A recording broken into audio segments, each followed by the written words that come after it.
Satyabama Institute of Science and Technology, admissions open. MCR Pure Cotton Club, formals and casual shirts. Summer holidays vandachu, நம்ம GT Holidays vandachu. South India's #1 travel brand. தங்க நகைக்கடனில் வந்து நிறைய கட்டுப்பாடுகள் அப்படின்றதெல்லாம் RBI சொல்லியிருக்காங்க. அடகு வைத்திருக்கிற வாடிக்கையாளரை பொறுத்தவரை இது வந்து பாதகம் அப்படின்னு சொல்லுவேன். அடகு வச்ச நகையை 12 மாதத்துல நீங்கள் வந்து மீட்டணும். மீனெல்லாம் எப்படின்னு சொன்னால் ரினியூவல் பண்ணலாம். ரினியூவல்லாம் ஒரு வங்கி அதிகாரி தான் சொல்கிறார், சார் உங்களுக்கு டைம் ஆகிடுச்சு, இல்லைன்னா ஏலத்துக்கு வந்துடும், நீங்கள் வந்து வட்டி கட்டிடுங்கன்னு. வட்டி கட்டணுன்னு ஒரு ரினியூவல் மாதிரி ஒன்று பண்ணி கொடுத்துருவாங்க. இனி அது சாத்தியம் இல்லை. பிளைன் காயினை வந்துட்டு வைக்கக்கூடாது. 24 கேரட் இருக்கிற நகையை எடுத்து போய் வச்சா கூட அதை வந்து 22 கேரட்டை தான் வேல்யூ பண்ணுவாங்க. 22 கேரட்டுக்கு எவ்வளோ தருவாங்கன்னா 75% அன்னுடைய வேல்யூவில் தருவாங்க, அதுதான் தருவாங்க. 24 கேரட்டுங்கிற மரியாதை அது கிடைக்காது. 90 to 50 சில்வருக்கும் அடகு வைக்கிறாங்க கொடுத்துருக்காங்க. இது வந்து ஒரு சாதகமான சூழ்நிலை. என்னென்னா, இதற்கு முன்பாக வங்கிகள் வந்து எப்பவுமே வெள்ளி நகைகளை அடகுலாம் வச்சதே கிடையாது. முதல் முறையாக இந்த அறிவிப்பின் மூலமாக வெள்ளி நகைகளுக்கும் கடன் கொடுக்கலாம். ஆனால் அந்த வெள்ளி வந்து சரி, இப்போ இந்த கட்டுப்பாடுகள் அப்படின்றது நகைக்கடன் அப்படின்றத தாண்டி நகை வாங்குறதுல ஏதாவது ரிஃப்ளெக்ஷன் உண்டு செய்யுமா? இல்லை, இதில் என்ன ஒரு விஷயம்னா, இது எல்லாமே வந்து இந்த 75% தரணும், இந்த காயின் தரக்கூடாது, இது எல்லாமே பார்த்தீங்கன்னா வங்கிகளுக்கு தான் இந்த கட்டுப்பாடுகளை தவிர தனியார் நிதி நிறுவனங்களுக்கோ இல்லை தனியார் நகைகளை அடகு வைக்கக்கூடிய நிறுவனங்களுக்கோ இது வந்து இல்லை. 2027 ஒரு சவரன் 1 லட்சம் ரூபாயை வந்துட்டு கடந்து செல்லும்.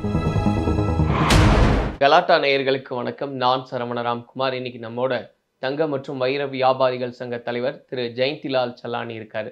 அவர்கிட்ட நிறைய விஷயங்களை பேசலாம். வணக்கம் சார். வணக்கம். சிரிச்ச முகமா இருக்கீங்க. ஆனா தங்க நகைக்கடன்ல வந்து நிறைய கட்டுப்பாடுகள் அப்படின்றதெல்லாம் ஆர்பிஐ சொல்லியிருக்காங்க. இது சாதகமா பாதகமா சார்? சாதகம் பாதகம் அப்படின்னா, நுகர்வோரை பொறுத்தவரை, அதாவது அடகு வைத்திருக்கிற வாடிக்கையாளரை பொறுத்தவரை இது வந்து பாதகம் அப்படின்னு சொல்லுவேன். அடகு வச்சிருக்கிறோம் இதுக்கு முன்னாடி. ஆமாம், இதுக்கு முன்னாடி. ஓகே.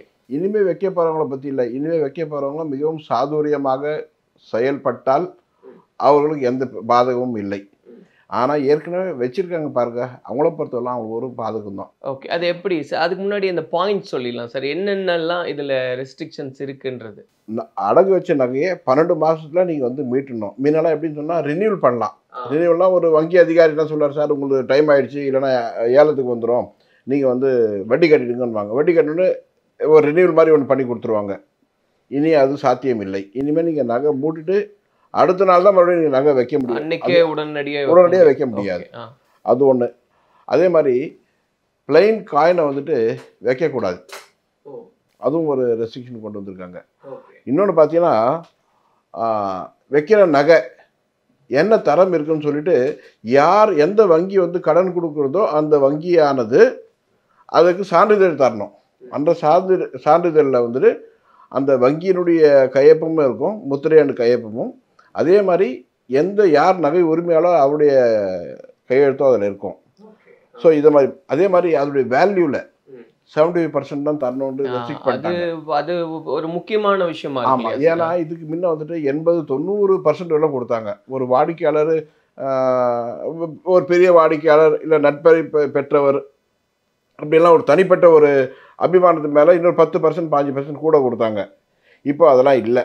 75ன்றது ஒரு வரையறை நிர்ணயிச்சிட்டாங்க. ஸோ இதை பொறுத்தவரை இது வந்து ஒரு பாதகம். காரணம் என்னென்னா, நான் என்னுடைய சவரனுடைய நான் ஒரு 10 லட்ச ரூபா வேல்யூ பொருளை கொண்டு போனால் எனக்கு 7 லட்சம் தான் கிடைக்கும். முன்ன அதே 10 லட்ச ரூபா பொருளை கொண்டு போய் ஒரு 8 லட்சமோ 9 லட்சம் வரை கூட நான் வாங்கிட்டு வந்துடுவேன். இப்போ முடியாது. ஸோ இது வந்து எனக்கு ஒரு பாதகம். அப்போ நான் கூடுதலாக என்னோட நகையை வந்து கொண்டு போக வேண்டிய சூழ்நிலை உருவாகும். இது எல்லாமே பார்த்தீங்கன்னா பாதகம் தான். அதே மாதிரி நீங்கள் வந்துட்டு 24 கேரட் இருக்கிற நகையை எடுத்து போய் வச்சா கூட அதை வந்து 22 கேரட்டை தான் வேல்யூ பண்ணுவாங்க. 22 கேரட்டுக்கு எவ்வளோ தருவாங்கன்னா 75% அன்னுடைய வேல்யூவில் தருவாங்க, அதுதான் தருவாங்க. 24 கேரட்டுங்கிற மரியாதை அது கிடைக்காது. ஸோ அது ஒரு பெரிய பாதகம். அதே மாதிரி ஒருத்தர் வந்து முன்னெல்லாம் ஒரு நிறைய கூட வைப்பாங்க, ஒரு 2 கோடி 1.5 கோடிக்கெல்லாம் கூட நகை வைப்பாங்க. அது மாதிரி வாடிக்கையாளர் இருந்தாங்க. இப்போ அவங்களுக்கு ரெஸ்ட்ரிக்ஷன் பண்ணிட்டாங்க. 1 கிலோ, அதாவது அவங்க என்ன பண்ணாங்க, இடையில கொண்டு வந்துட்டாங்க, விலையில் கொண்டு வரல, அமௌண்ட்டில் கொண்டு வரல. ஒருத்தர் வந்து 1 கிலோ விலை தான் நகை வந்து அடகு வைக்க முடியும் அப்படிங்கிறதெல்லாம் கொண்டு வந்திருக்காங்க. அது நிச்சயமாக அவங்க ஒரு பாதகம்னு சொல்லுவேன் நான். ஸோ இந்த பாயிண்ட்ஸ் எல்லாம் தான் இது கொண்டு வந்திருக்காங்க. ஆமாம், இல்லை இன்னொரு ப்ளஸ் பாயிண்ட் என்ன பண்ணான்னா 90 to 50 சில்வருக்கும் அடகு வைக்கிறாங்க கொடுத்துருக்காங்க. இது ஒரு சாதகமான சூழ்நிலை. என்னென்னா இதற்கு முன்பாக வங்கிகள் எப்போவுமே வெள்ளி நகைகளை அடகுலாம் வச்சதே கிடையாது. முதல் முறையாக இந்த அறிவிப்பின் மூலமாக வெள்ளி நகைகளுக்கும் கடன் கொடுக்கலாம். ஆனால் அந்த வெள்ளி ஸ்டெர்லிங் சில்வராக இருக்கணும், அதாவது 90 to 50 இருக்கணும், அதில் ஹால்மார்க் இருக்கணும்னு சொல்லியிருக்காங்க. அப்போ இனிமேல் வெள்ளி வாங்குறதும் அதிகமாகும், இதை விட இது முந்தைய காலகட்டத்தை விட இன்னும் அதிகமாகும் அப்படின்னு புரிஞ்சுக்கலாமா? வெள்ளி வாங்குறதை விட அதிகமாகும்னு சொல்றதை விட இனி வெள்ளி நகை கூட கடன் கிடைக்குங்கிற சந்தோஷம் தான் நிறைய இருக்கும். ஏன்னா ஏற்கனவே நிறைய பேர்கிட்ட வெள்ளி இருக்குது, ஆனால் அது கடனுக்கு அந்த பொருள் பயன்படாத இருந்தது. இப்போ அதுக்கும் அது பயன்படுற மாதிரியான ஒரு விஷயம். ஒரு விதத்தில் அது அப்போ சாதகமான நிச்சயமாக நுகர்வோர் வாடிக்கையாளரை பொறுத்தவரை அது ஒரு சாதகமான சூழ்நிலை. சரி, இப்போ ஏற்கனவே கடனில் இருக்கும் இல்லையா நகைகள்லாம், அவங்களுக்கு இது எப்படி பாதகமாக மாறுது, அந்த ஒரு விஷயத்த சொல்லுங்க. அதாவது நான் ஒரு நகையை வச்சுருக்கேன், நான் நகையை வச்சு 10 மாதம் ஆயிடுச்சு, என்னுடைய லிமிடேஷன் 12 மாதத்தில் முடியுது. இப்போ திடீர்னு இன்றைக்கி இந்த அறிவிப்பு வந்தோடனே எனக்கு அடுத்த இன்னொரு 10 நாள் 15 நாள் பார்த்தீங்கன்னா என் காலேஜில் பசங்களுக்கு ஃபீஸ் கட்ட வேண்டியது இருக்கும், இல்லை ஒரு குழந்தைய புதுசாக சேர்க்க வேண்டியது இருக்கும், குடும்பத்தில் ஒரு 12th காலேஜ் போகிற பசங்களுக்கு பணத்தை கட்டணும். இது மாதிரி சூழ்நிலையில் நான் அந்த விஷயத்தை பார்ப்பேன்னா, இல்லை 12 மாதம் இந்த நகை வச்ச நகையினுடைய 12 மாதம் அதனுடைய கெடு முடியுது, அதுக்குள்ளே நான் நகையை மூக்கணுன்றது பார்ப்பேன். ஸோ எனக்கு இப்போ பொறுத்தவரை பெரிய சேலஞ்ச் இது. அதில் நிச்சயமாக அந்த வங்கியினுடைய வாடிக்கையாளர்களுக்கு இது ஒரு பாதகமான ஒரு விஷயந்தான். அவங்கள பொறுத்தவரை ஒரு ப்ரெஷர். அப்போ அவங்க என்ன பண்ணுவாங்க, ரூபா இருக்காது, அவங்க வெளியே போய் கூடுதலான வட்டிக்கு அந்த கந்து வட்டின்னு சொல்லுவாங்க இல்லையா, அது மாதிரியான கந்து வட்டியாக மாதிரியான ஒரு நபர்கிட்ட போயிட்டு 2 நாளுக்கு வேணும், 1 நாளுக்கு வேணும், 3 நாளுக்கு வேணும்னு சொல்லி வாங்கிட்டு இன்றைக்கி நகையை அதை மூட்டு அது ஒரு நாள் காத்திருந்து அடுத்த நாள் அந்த நகையை கொண்டு போய் அடகு வச்சு மறுபடியும் அவர் காசு தரணும் வட்டியோட சேர்த்து. அது மாதிரி 2 நாள் 1 நாள் கொடுக்குறவங்க சாதாரண வட்டி தர மாட்டாங்க, அது ஒரு அபரீதமான வட்டியாக தான் இருக்கும். அது எல்லாமே நிச்சயமாக அவங்களுக்கு ஒரு பலு.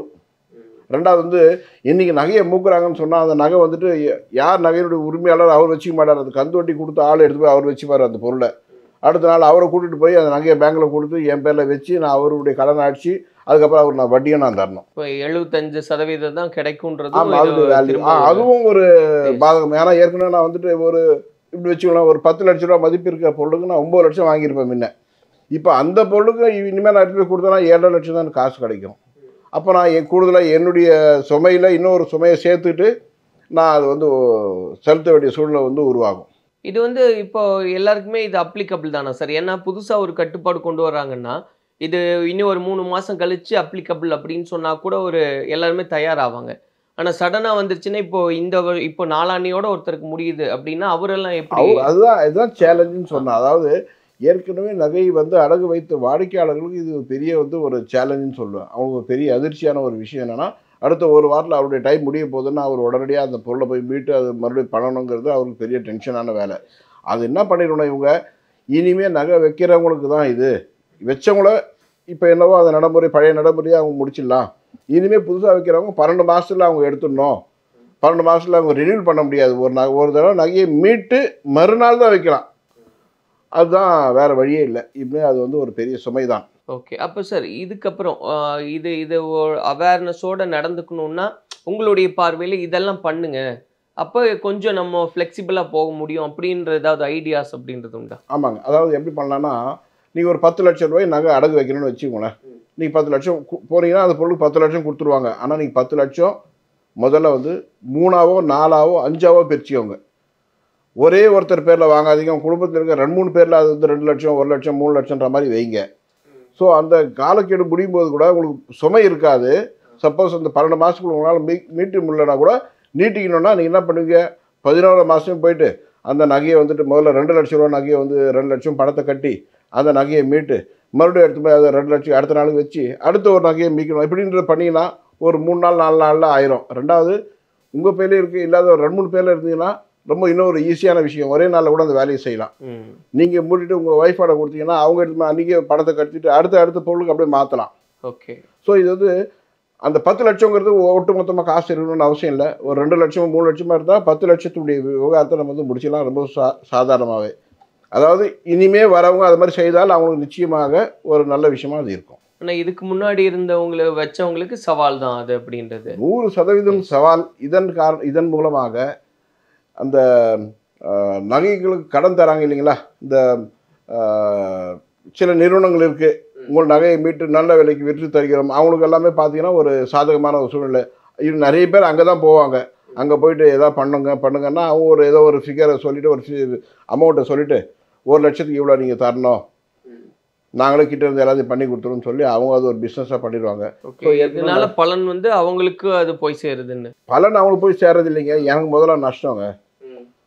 எப்படி பார்த்தாலும் ஒரு 1000க்கு 1000 ரூபா, 1,00,000க்கு 1000 ரூபா இல்லை 1500 கேட்பாங்க. அது 2-3 நாளுக்காக மட்டும். அது வந்து நிச்சயமாக என்னை பொறுத்தவரையிலும் அந்த வாடிக்கையாளருக்கு ஒரு பெரிய ஒரு சவாலும் ஒரு சுமையும் கூட. சரி, இப்போ இந்த மாதிரியான ரூல்ஸ் அண்ட் ரெகுலேஷன்ஸ் எல்லாம் இம்ப்ளிமெண்ட் பண்ணுறாங்க அப்படின்னா இந்த நடைமுறை சிக்கல் என்ன இருக்குன்னு நம்மளே இவ்வளோ தூரம் பேசுகிறோம் சார். அந்த எக்ஸ்பர்ட்ஸ் தான் இதெல்லாம் வந்து பண்ணியிருப்பாங்க. பட் அதெல்லாம் அவங்க யோசிப்பாங்க இல்லையா? அப்போ என்ன காரணத்தினால இப்படியான கட்டுப்பாடுகள்லாம் கொண்டு வரப்படுதுன்னு பார்க்குறீங்க? அதாவது தங்கத்துடைய விலை வந்து சர்வதேச ஒரு அளவுகோலை வச்சு அவங்க நிர்ணயிக்கிறாங்க.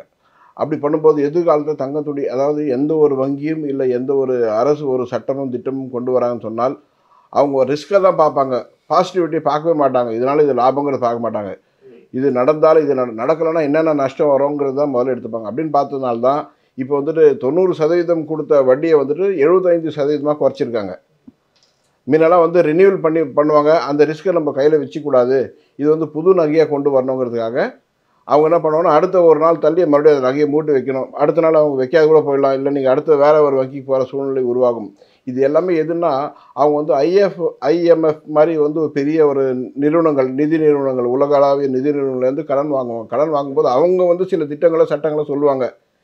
எங்ககிட்ட நாங்கள் வந்துட்டு உங்களுக்கு வந்து இவ்வளோ $1 பில்லியன் தரோம், இந்த இதுக்கு நீங்கள் பயன்படுத்துறீங்கன்னு சொன்னால் இதுதான் ரூல்ஸ் அண்ட் ரெகுலேஷன்ஸ் அப்படின்னு சொல்லி அவங்க கடன் கொடுப்பாங்க. அப்போ நம்ம அதை வந்து இம்ப்ளிமெண்ட் பண்ணுற மாதிரி ஆயிரும். அப்படி தான் நம்மளுக்கு GST வந்ததும் அப்படி தான் காரணம். IMF லோன் கொடுக்கும்போது நீங்கள் எவ்வளோக்கு எவ்வளோ சீக்கிரம் GST வந்து அமல்படுத்துறீங்களோ உங்களுக்கு எல்லா வகையிலும் நாங்கள் நிறைய செலவுகள் தரோம்னு சொல்லி தான் நம்ம வந்து மிக விரைவாக GST வந்து கொண்டு வர வச்சாங்க. அதே மாதிரி தான் இதுவும் அவங்க வந்து பெரிய அளவில் பில்லியனில் வந்து வங்கிகளுக்கு நிதி உதவி செய்யும்போது அந்த நிதி வந்து மக்களுக்கு போய் சேரும்போது இது மாதிரியான சட்டங்களை போய் சேரணும் அப்படின்னு அவங்க கொடுத்துருக்காங்க. அது மாதிரியே கூட ஒன்று இருக்கலாம்.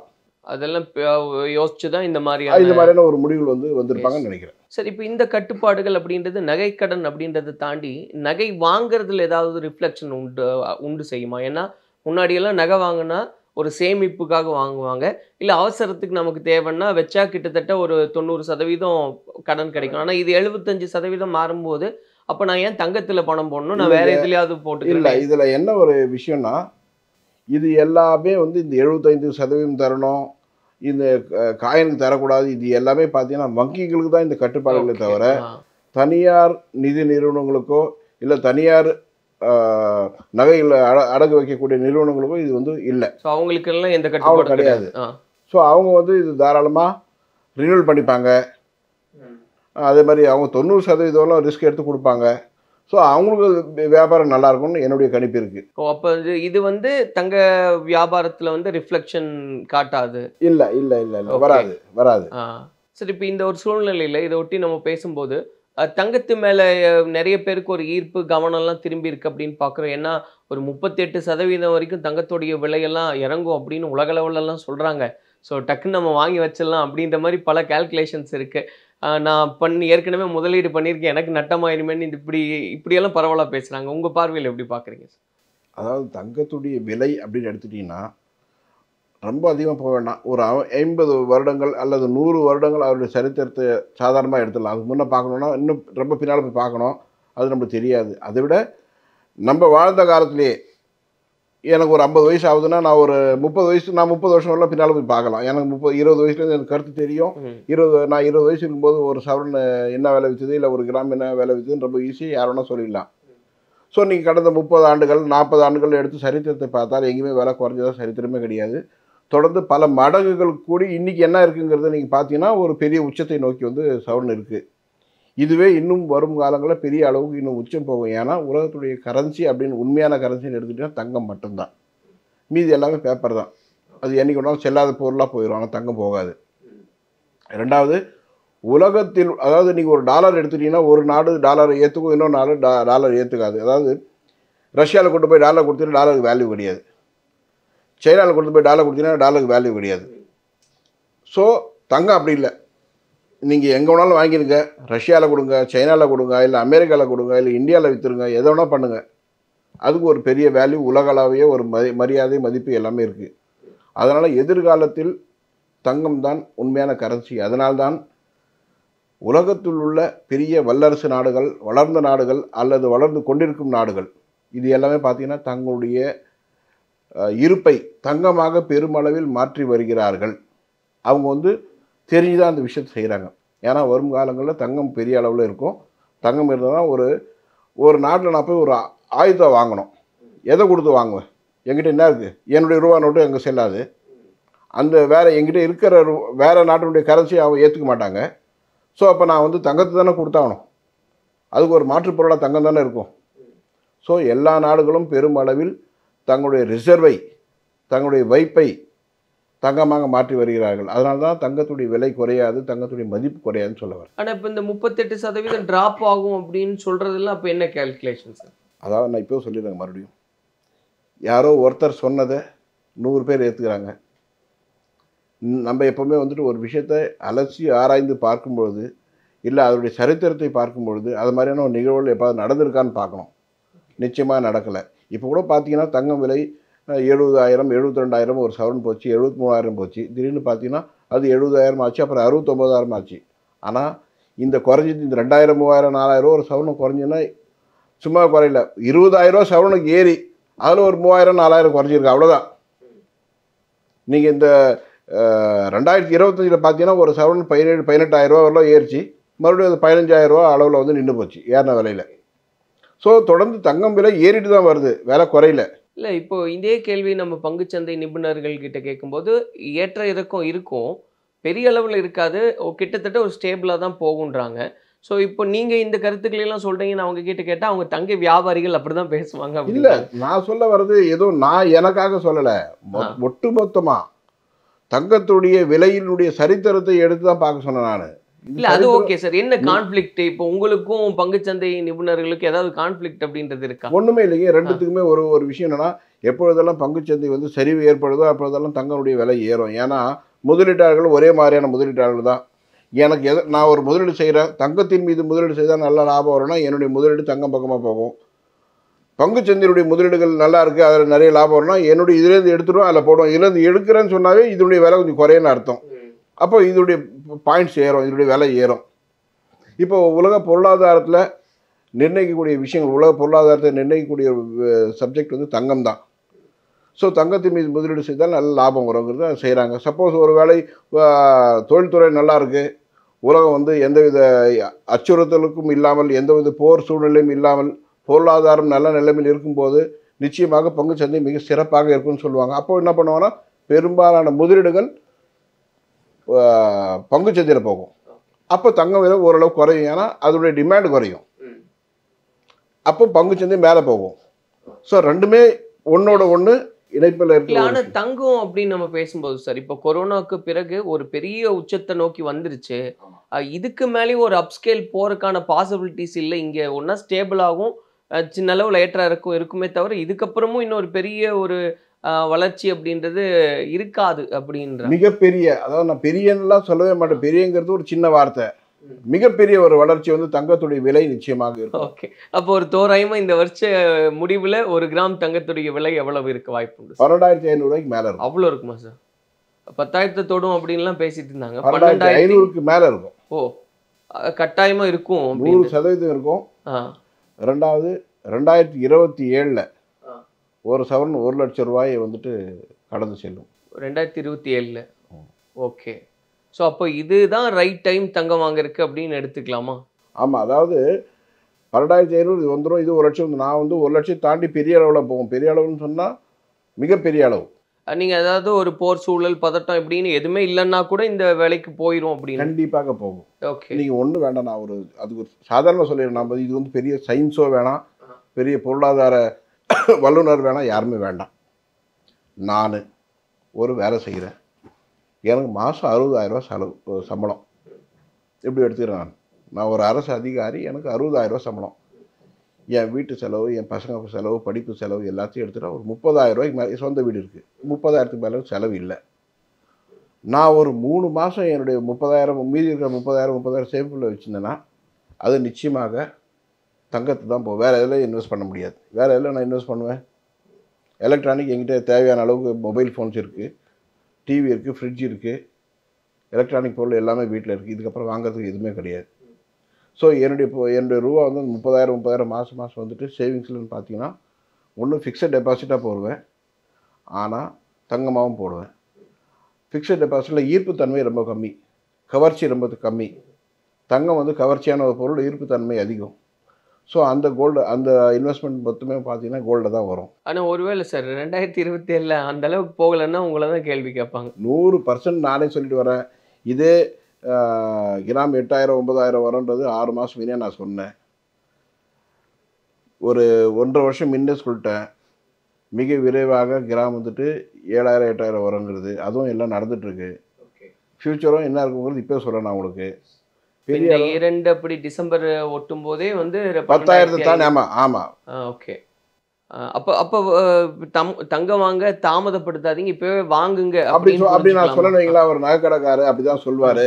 இப்போ ஏதோ மொத்தம் இந்தியாவுக்கு நான் தான் மொத்தம் வைக்கிறேன். நான் இல்லை, நான் என் கடையில் என்ன அதானே விற்கிறேன். நான் சொல்ல வர்றது என்னுடைய கணிப்பு தான். நான் நகைக்கடையில் இப்போ ஒரு ஒரு நகை வியாபாரியாக இருக்கிறதுனால பேசுறதா எடுத்துக்க வேண்டாம். இதை ஒரு முதலீட்டு ஒரு விஷயமாவே எடுத்துக்கலாம். இந்த தொழில் இல்லைன்னா கூட இந்த விஷயம் தெரிஞ்சுன்னா இதுதான் சொல்லுவேன் நானும். அதனால் நிச்சயமாக தங்கம் விலை வரும் காலங்களில் கூடும். இது ஒரு பக்கம் இருக்கு.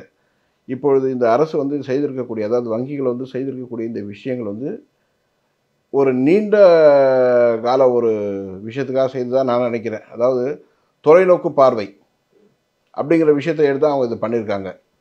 சில கட்டுப்பாடுகள் ரெகுலேட்டரி கொண்டு வரணும். இதனால் வந்து கட்டுப்பாடே இல்லை. எந்த பேங்க்கில் போனீங்கன்னா ஒரு பேங்க்கில் கொண்டு போய் நான் கொடுத்தேன்னா அவங்க வந்துட்டு 80% கடன் தருவோம். இன்னொரு பேங்க் ஒரு போர்டு வச்சுருப்பாங்க, நாங்கள் 90% தங்க மதிப்பில் வந்து கடன் தரோம் அப்படின்னு சொல்லிட்டு. அது எல்லாமே ரெகுலைஸ் பண்ணுறாங்க. ஸோ நுகர்வோரை பொறுத்தவரையிலும், வாடிக்கையாளரை பொறுத்தவரையிலும் ஒரு டிரான்ஸ்பரன்சி கொண்டு வரணுங்கிறதுக்காக செய்ததாக கூட இது எடுத்துக்கலாம். நிறைய விஷயங்கள் இருக்குது. இதில் வந்து நெகட்டிவ் எவ்வளோ இருக்குன்னு சொன்னோன்னா, ஏற்கனவே நகை வச்சவங்களுக்கு இது ஒரு பெரிய ஒரு சேலஞ்சிங்கான ஒரு சமயம். ஆனால் இப்போ புதுசாக நகை வைக்கிறவங்களுக்கு சமயோசிதமாக ஏற்கனவே சொன்ன யோசனைகள் படி நடந்து கொண்டால் அவர்களுக்கு எந்த பாதகமும் இருக்காது. நன்றி சார், நிறைய கருத்துக்களை பகிர்ந்திருக்கீங்க. அதே போல் நிறைய முக்கியமான விஷயங்கள் எல்லாம் சொல்லியிருக்கீங்க. அது பார்க்குறவங்களுக்கு பயனுள்ளதாக இருக்கும் அப்படின்னு நம்புகிறோம். நன்றி. நன்றி. Satyabama Institute of Science and Technology, admissions open. MCR Pure Cotton Club, formals and casual shirts. Summer holidays வந்தாச்சு, நம்ம GT Holidays வந்தாச்சு. South India's #1 travel brand.